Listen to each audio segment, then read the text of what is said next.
feel the same when you love what we hate. We lie, but we know we can't water what doesn't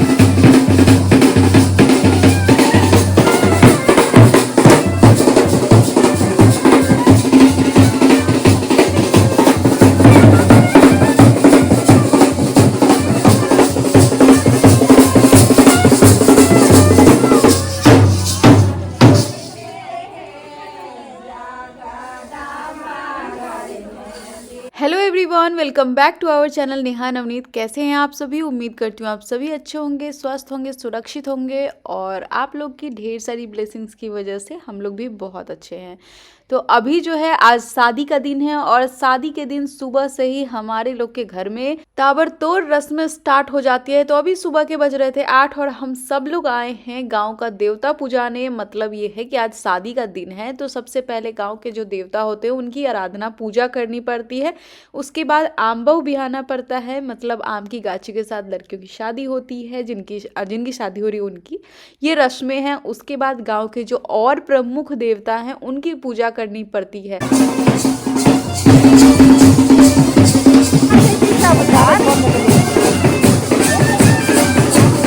अच्छा, ये गांव का centre place है। यहाँ पे 4-5 भगवान जी एक साथ विराजित है जो माना जाता है कि पूरे गांव की रक्षा करते हैं, जैसे कि ब्रह्म बाबा और महारानी जी, बजरंगबली, मतलब सभी भगवान है। ऐसा कहा जाता है कि हर एक गांव में मतलब एक प्रमुख देवता होते हैं जो गांव के देवता माने जाते हैं और गांव में कुछ भी होता है तो उनकी पूजा करना बेहद जरूरी है। और यहाँ पे जैसे ही महारानी जी को खोइचा भरा गया तो मैं भी यहाँ पे आ गई खोइचा लेने के लिए। अपने पल्लू में लिया जाता है, यही हम लोग का ट्रेडिशन है। और जितने भी सुहागिन है ना सब अपने पल्लू में कहते हैं माता जी का आशीर्वाद लेते हैं। तो वो भी मैं लेने पहुंच गई। मेरे से आगे बहुत सारे लोग लगे हुए हैं लाइन में सब लेने के लिए। और मुझे तो ये सौभाग्य अपने गांव में बहुत दिनों बाद प्राप्त हुआ, क्योंकि ये कह सकते हैं हमारी शादी के बाद मैं अभी ही आई हूँ जो मैं खोइचा ले रही हूँ महारानी जी का पूजा का। अगर आप लोग बिहार से होंगे तो इस विधि से आप लोग जरूर रिलेट कर पा रहे होंगे, क्योंकि आज भी ये प्रथा सब गाँव में है और बहुत ही श्रद्धा से माना जाता है। और महारानी जी की पूजा ना दशहरा में भी की जाती है और खोइचा भरा जाता है। आप लोग कई जगह देखे होंगे। अगर आप लोग बिहार से नहीं होंगे ना तो आप लोग, आजकल तो सोशल मीडिया का जमाना है, कई चीज दिख जाती है तो आप लोग देखे होंगे कहीं ना कहीं। और ये मिली है मेरी प्यारी दादी से जो यहाँ पे खड़ी हैं और इंतजार कर रही हैं कि जैसे पूजा खत्म हो फिर हम लोग आगे की तरफ बढ़ेंगे। और मेरा बेटा व्लॉगिंग कर रहा है। देखो, हम लोग वीडियो शूट कर रहे थे ना तो वो भी थोड़ा थोड़ा करके वीडियो शूट करना सीख रहा है ताकि मम्मा आपका आगे चल के ना मैं हेल्प करूंगा।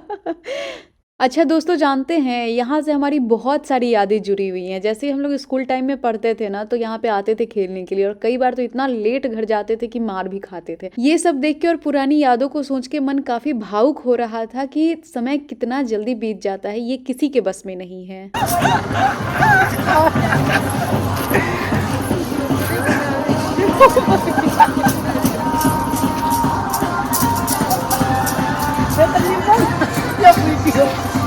बना देती है। अच्छा, ऐसा करते हुए देख आप मुझे पागल मत समझिएगा। दरअसल बात यहाँ पे ये हुआ था कि चाची हमको एक रील दिखाई, बोली आप ऐसे कर सकते हैं। हम बोले बिल्कुल कर सकते हैं और फिर हम किए और मेरे ऐसे करने से हमारा पूरा परिवार खूब हंसा। तो कभी कभी फन के लिए ना ये सब चीजें करना कोई बुरी बात नहीं है और मुझे तो बड़ा मजा आ रहा था। एक रील भी मैंने शूट करवाया था बट वो रील मेरा इधर उधर हो गया, वो अपलोड नहीं हो पाया। यहाँ का पूजा संपन्न करके और कुछ अच्छे हंसी वाले पल जी के हम लोग आगे की तरफ बढ़ जाते हैं और अब आ जाते हैं आम के पेड़ के पास। आइए हम आपको बताते हैं मिथिला का एक बहुत ही पुराना परंपरा। आपको भी सुन के थोड़ा अटपटा तो लगेगा लेकिन मिथिलांचल वाले इसको बहुत महत्व देते हैं। एक ऐसा अनोखा विवाह जहां बाराती आने से पहले ही लड़की की शादी हो जाती है। मिथिला में ये मान्यता है कि शादी वाले दिन बड़े बुजुर्गों से पहले प्रकृति का आशीर्वाद लेना जरूरी है और इसीलिए शादी वाले दिन आम और महुआ यानी आमो ब्याह की एक रस्में होती है। दुल्हन के घर बारात पहुंचने से पहले घर की औरतें दुल्हन को लेकर बगीचे यानी कि गाछी में लेकर जाती हैं और वहां आम और महुआ के पेड़ के चारों तरफ दुल्हन फेरे लेके रक्षा धागा बांधती हैं। अब बात आती है कि आम का ही पेड़ क्यों? तो सुनिए, आम के मंजर में जीवन, विकास और फलने की शक्ति छुपी होती है। ठीक वैसे ही वर और वधू का जीवन ऐसे ही फलता फूलता रहे, इसी का प्रतीक है आम। अच्छा, फिर महुआ क्यों? तो महुआ का फूल सुबह में जब खिलता है तो हवा में ऐसी सुगंध घोलता है कि पूरा वातावरण ही सुगंधित हो जाता है। ठीक ऐसे ही जब नववधू अपने नए जीवन की शुरुआत करे तो उनका संसार भी महुआ की तरह मधुरता, कोमलता और मिठास से भरा रहे। आम और महुआ ब्याह कराने के बाद मानते हैं कि दूल्हा दुल्हन के जीवन से हर दोष, हर बाधाएं टल जाती है। जी हाँ, मिथिला में विवाह की शुरुआत केवल मंत्रों से नहीं बल्कि मिट्टी, महुआ और आम की खुशबू से भी होती है, जहाँ प्रकृति भी घर की बेटी को आशीर्वाद देती है और बेटी प्रकृति की गोद में सुरक्षित अपने नए जीवन में कदम रखती है। अच्छा बताइए, क्या आपको इस अनोखे परंपरा के बारे में पता था? कमेंट जरूर कीजिएगा।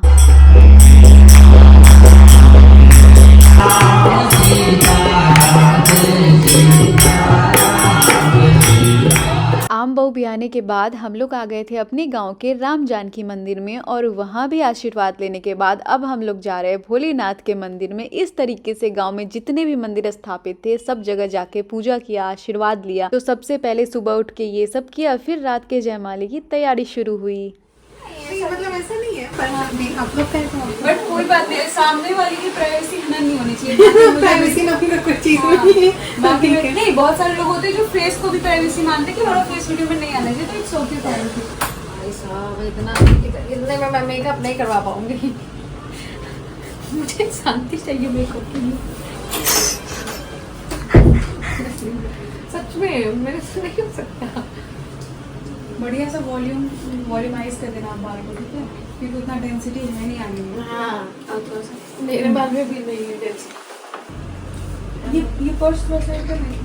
हमारी ब्राइड थोड़ी सी परेशान हो रखी थी क्योंकि इनका जो वैनिटी काफ़ी छोटा था और आना जाना इतना लगा के रखे थे और ब्राइड का मेकअप स्टार्ट नहीं कर रहे थे क्योंकि बारात आने से पहले दुल्हन का घर पहुंचना मैंडेटरी था और हम लोग घर से ना 17 किलोमीटर दूर मतलब सीतामढ़ी ज़िले में आए थे मेकअप के लिए, बिकॉज अच्छा सैलून हम लोग को यही मिलता है, गाँव में तो ऑब्वियसली नहीं ही मिलेगा।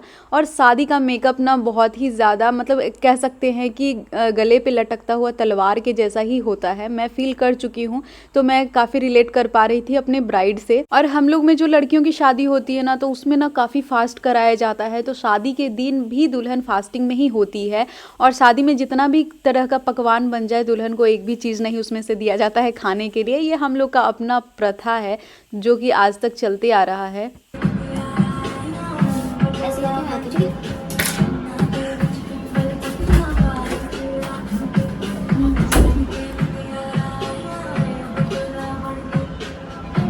सुबह में एक गांव घूम के और देवता पूजा करने वाली जितनी परंपरा थी वो सब जैसे ही खत्म हुआ 1-1:30 बज चुका था। घर आके सिर्फ ड्रेस चेंज करके और हम लोग यहाँ के लिए निकल चुके थे। अभी आपको मेरे फेस पे मेकअप नहीं दिख रहा होगा क्योंकि मैं मेकअप की बुकिंग नहीं करा रखी थी। मेकअप मैं खुद से घर जाके करूँगी, तो मैंने सोचा जाके जल्दी से ना बाल बनवा के चले आते हैं ताकि घर पर मुझे टाइम मिलेगा तो मैं मेकअप करके और रेडी हो जाऊँगी। तो लहंगा का ब्लाउज तो मैंने पहन रखा था, सिर्फ स्कर्ट पहन के रेडी होना था और मेकअप करना था।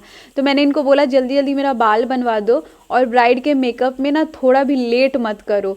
तो मैं काफ़ी यहाँ पे रेस्ट्रिक्ट हो रही थी उन लोगों के साथ कि थोड़ा भी डिले नहीं होना चाहिए और मैंने अपना बाल बनवाया और मेरे साथ निधि भी आई थी, उसको भी अपना बाल बनवाना था क्योंकि ना मुझे हेयर स्टाइल का ना कुछ नहीं है नॉलेज है, कुछ नहीं आता मुझे बाल में बनाने, इसलिए मैं थोड़ा सा ना हर जगह कहीं भी रेडी होने के लिए ना मैं बाल के लिए बहुत ज़्यादा परेशान होती रहती हूँ। इस दौरान मेरा बाल भी थोड़ा लंबा है, छोटा रहता है तो कुछ भी आप हेयर स्टाइल कर लो, लेकिन लंबा में ना बहुत मुश्किल होता रहता है, हाथ ही नहीं पहुँचता रहता है। तो मैंने एक सिंपल सा चोटी बनवाया था लेकिन बहुत ही खूबसूरत मेरे लहंगे के साथ लग रहा था। ये आपको लुक मेरे आगे चल के वीडियो में देखने को मिल जाएगा।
मैं मोती चुनूं, मैं तो झुक झुक करूं।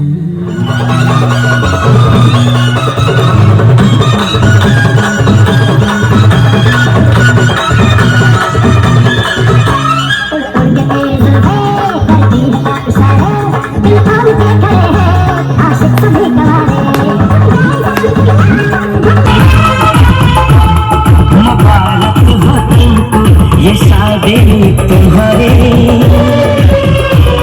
सदा खुश रहो तुम। मैं तो झुक झुक करूं जोहार। बहुत ही अच्छे से जयमाला, रिंग पहनाना, फोटो शूट सब कुछ बहुत अच्छे से संपन्न हुआ। और अब हम लोग पहुंच गए फोटो शूट के लिए, क्योंकि बाकी लोग भी एक एक करके आ रहे थे। दूल्हा दुल्हन बहुत ही प्यारे, बहुत ही सुंदर लग रहे थे और भगवान इन दोनों को बुरी नजर से बचाए। बहुत ही अच्छा रहा। और मेरे मायके में फर्स्ट ये सेरेमनी है जो मैं बहन की शादी अटेंड कर रही हूँ, तो मुझे भी बहुत खुशी हुई। और उसके बाद सब कुछ निपटने के बाद आती है पेट पूजा की बारी, जो कि ऑब्वियस है, आपको पता है। आज सुबह से दुल्हन ने तो फास्ट कर ही रखा था, उनको तो करना ही था और मैंने भी रखा था क्योंकि मुझे ना सुबह से भूख ही नहीं लग रहा था, तो मैं कुछ भी नहीं खाई थी। और अभी काफ़ी लेट हो चुका था खाना में, लेकिन फिर भी मैं खाई क्योंकि मुझे बहुत तेज भूख लगी थी। हाँ दीपा जी, आप क्या खा रही हैं? जी आप क्या खा रही हैं? चावल, दाल, पनीर की सब्जी, पापड़। अभी मैंने नान और कचौड़ी भी खाया है। बस स्टार्टर्स में नूडल्स था, लिट्टी चोखा था जी। जो हमारे बिहार का फेमस है। अच्छा। और गाजर का हलवा था। तो आपने क्या क्या खाया? मैंने बस गाजर का हलवा खाया और पानी पूरी भी था, पर मैंने गाजर का हलवा और नूडल्स खाया जो मेरे भाई ने ला के दिया था। हाँ, जो मेरे द्वारा दिया गया, यही ना? yes. जी। और देख सकते हैं गाइस, ये लोग जो हैं ये लोग आई हैं बाराती में, कुछ बाराती कुछ सराती। मैं क्या हूँ बाराती सराती? अरे ये तो सराती है, ये सराती है। ये कौन है हम लोग नहीं जानती नहीं। गाइस आप लोग जानते हैं इनको तो कमेंट करिए।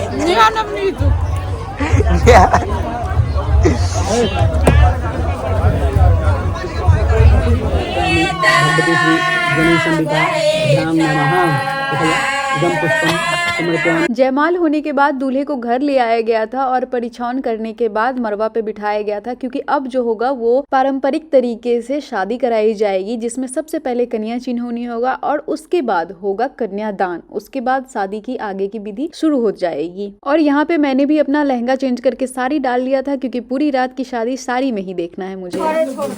सुनाओ कुछ तो कहियो। अब उनकर सबके बियाह है। आहा घर के जमाए सीधा जब भी दो दूरी चकाए तू सब पैसा ले ले, बात खत्म। हाँ ठीक है। अरे कुछ तो शायरी किए होइएगा ना, एक सॉन्ग कर दीजिए यहाँ पे, साली लोग रास्ता कर देगी आपको। सुनाइए। नहीं आ रहा है, हम क्या सुना? हंसी मजाक के बाद विधिवत आगे बढ़ गई रस्में, लेकिन दूल्हे राजा इतने शर्मा रहे थे कि दुल्हन के लिए एक भी शायरी नहीं सुना रहे थे और सालियों के लिए तो छोड़ ही दीजिए। मतलब लास्टली मैंने कहा कि चलो साली के लिए आप नहीं सुनाओगे, लेकिन अपनी दुल्हन के लिए तो 2-4 लाइनें बोल दो। बता रहे हैं कि हमारा तो मोबाइल ही ऑफ हो गया, बताइए। वो बहुत ज़्यादा शर्मा रहे थे। उसके बाद इधर आ जाता है मड़वा पे, ये विध हो रहा है कन्यादान का, दुल्हन का।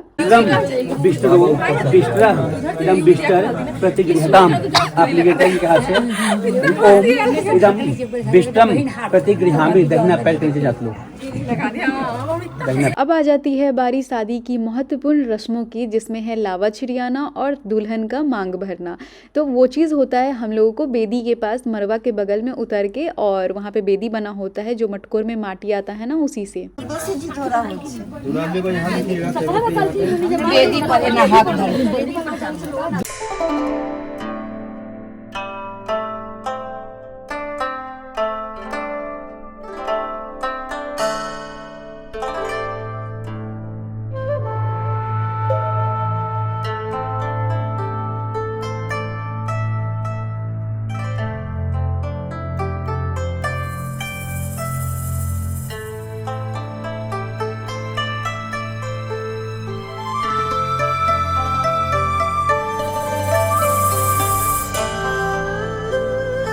शादी की ढेर सारी रस्मों में जो 4-5 दिनों से चल रहा होता है ना, सबसे ज़्यादा इमोशनल पल ये होता है। वहाँ पे खरी जितनी भी महिलाएं होती हैं, मुझे लगता है सबकी आंखें नम होती हैं और एक ना अलग ही वाइब होता है यहाँ पे। वाइब नहीं कह सकते, एक ऑरा होता है जो पता नहीं क्या फील कराता है। आप नहीं भी रोना चाहेंगे ना, आपकी आंखें भरी होंगी। शादी की सिंदूरदान और विदाई, ये दोनों ना बहुत ही ज़्यादा इमोशनल होता है, टची होता है। ये मैं क्या ही बोल रही हूँ, आप लोग भी इस चीज़ से रिलेट कर पा रहे होंगे, या तो अपनी शादी का या अपनी बच्चियों की शादी का, या फिर मतलब जो भी देख रहे होंगे उनके घर में ना किसी का तो शादी हुआ ही होगा। तो वो चीज़ फील कीजिए। अभी आपको जैसा फील हो रहा होगा ना, सेम वैसा यहाँ पे मुझे फील हो रहा था। और मैं अपनी शादी के बाद मैं अपने घर में, ये मेरी दूसरी बहन है, मतलब पहली बहन है जिसकी शादी मैं अटेंड कर रही हूँ। तो पता नहीं कि मुझे अंदर से ये लग रहा था जैसे कि मेरे साथ ही ये सब हो रहा है। मुझे अपना सारी चीजें याद आ रही थी। यहाँ पे आपने देखा होगा दुल्हन की माँ दुल्हन का चेहरा ढकी थी। एक्चुअली क्या होता है ना, जब सिंदूर लगता है तो कुछ जो पार्टिकल्स होते हैं वो नीचे गिरते हैं, तो वो नीचे नहीं गिरने चाहिए।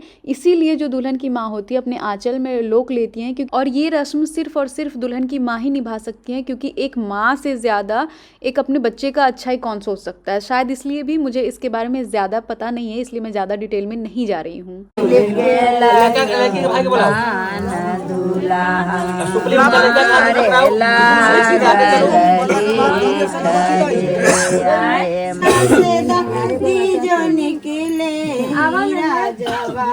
यहाँ पे सारी विधियाएं शादी की बहुत अच्छे से संपन्न हो गई पारंपरिक तरीका से। अब बारी आती है चुमाने की, जिसमें माना जाता है कि जितने भी बड़ी लेडीज होती हैं ना, वहाँ पे दूल्हा दुल्हन से वो सब आशीर्वाद देती हैं, जिससे कि दोनों का जीवन सुखमय बीते और खुशियों से भरा रहे, फले फूले। ये सारे आशीर्वाद के साथ चुमाया जाता है।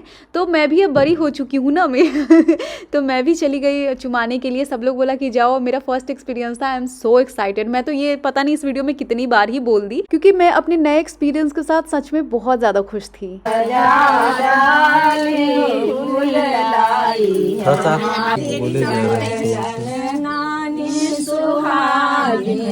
यहाँ देखिए,